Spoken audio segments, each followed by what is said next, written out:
Dude, when there's a all crowd, awesome. when I see a crowd of Mexican conspiracy theorists, I'm like, oh shit, Those fucking we're gonna dudes, go off. Those dudes we're come gonna up to go me. off. Those dude. dudes come up to me and they try to breach those subjects. And I go, hey, stop.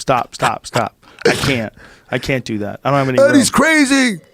They don't want to talk. You should really listen to Eddie about the people that make tunnels under the earth. I'm like, hey, bro, I gotta go home. I got a yoga class at 8:30. I like when people come up to me. I got people coming up to me and they're like all alien. They still think I'm the 2005 dude where I'm all like balls deep in aliens. They come in and go, fucking You've evolved. Aliens have like been. We've evolved from aliens and the whole Anunnaki story. Mm-hmm. Man, it's hard for. They're so into it, and it's like, how do I tell this guy that I don't believe in this shit no more? It's like sometimes when I had a guy the other night, I was just like, I'm not even gonna say nothing no more because like, yeah, it's fucking aliens. Our DNA was split, dude, Yeah, from bro. the fucking Anunnaki, Missing man. link, and bro. then boom, we're half monkey. Do you remember you and me? like, oh no. Remember you and me in like 2000 hanging out at your fucking Yeah, we guest were all house, into it. doing bong hits and watching documentaries? Yeah, all that shit. Nobody watch. Maybe there's a lot of ties. Maybe there's a fucking 100-way tie, 1,000-way tie. But it's very hard to watch more space documentaries than me and you do.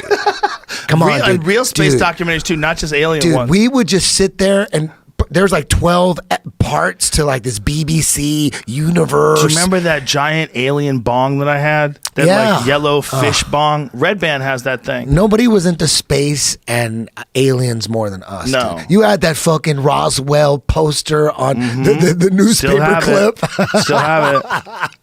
Still have it. Dude, we were balls deep in that shit. Let me tell you something, man. It got fired up when I watched that Bob Lazar documentary. Yeah. When Bob Lazar was saying things in the 1990s that became true in the 2000 teens, in terms of like Element 115, that they had this thing that they could propel these spaceships with, and they were saying there's no such thing.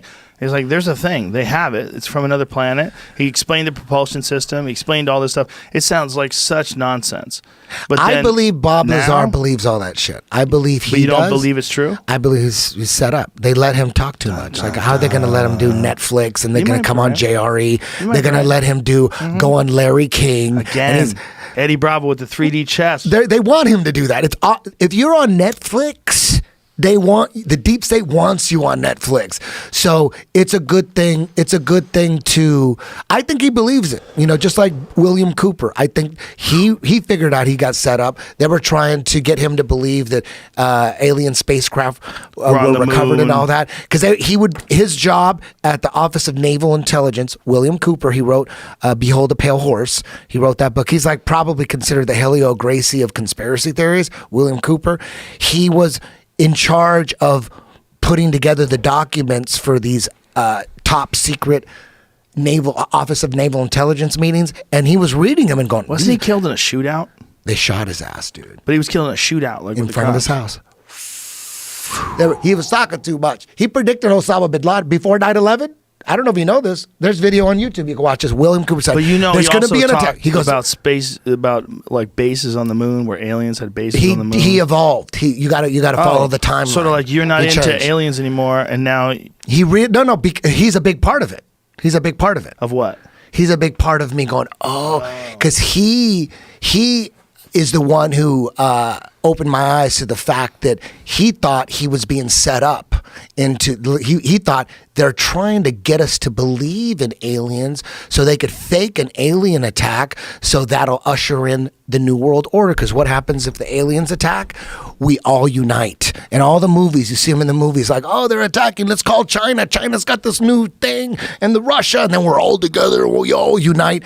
That's the whole purpose of everything. It's always been about everything. There's so many pieces. How do we get to that? But wait a minute, who's the master fucking puppeteer that's It's a pulling long all these story, cords? man. I would need an hour to explain all that. That's too long. That's too long. too much. That's too Too long. much. That's too long. But William Cooper, he was the guy who he was like, aliens exist. I'm looking at these documents. They're having these meetings about this crashed alien aircraft. So he's got his own little private radio and or not private radio, but I don't in the late 80s, early 90s. He's Ham talking radio? about whatever, like way before the Oh, internet. he had some sort of show. And then he's like, "Oh, these motherfuckers are setting me up. This is all bullshit."